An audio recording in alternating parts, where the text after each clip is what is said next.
Joe visited our southern border for the first time in his career yesterday. But when I say southern border, I mean that very loosely, given he saw and did far less as president of the United States than any one of our Fox News border correspondents see and do on any given day.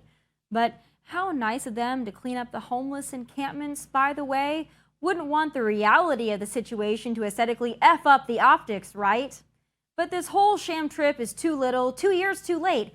He should have just met with the cartels and said, "You're welcome," since he's funding them and funding them well. Since he took office, over 5 million illegals that we know of have entered our country to live in the shadows and suck it and we the taxpayers dry.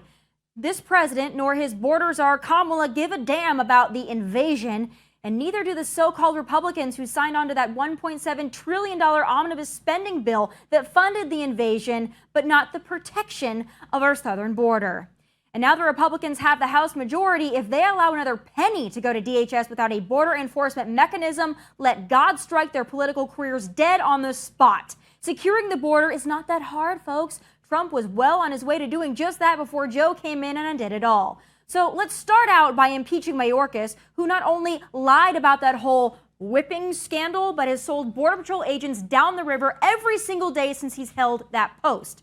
This is elementary school stuff. First, we need a physical barrier that keeps these illegals out. Yes, the wall. States should not be forced to use shipping containers to protect our country while the Democrats leave it defenseless and encourage the free-for-all.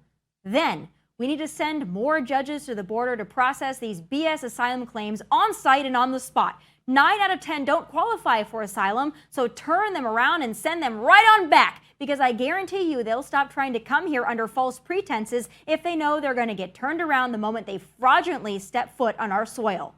Next, reinstate Remain in Mexico, another great way to de-incentivize people with BS phony-ass asylum claims from making the journey.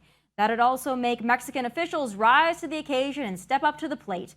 Guess what? Mexican citizens don't want their cities and streets burdened with migrants either, but right now they just send them right on through, so we have to deal with it. So cut off that luxury and Mexico will play ball. Threaten tariffs like Trump did, and they'll play the flippin' World Series of ball, believe me.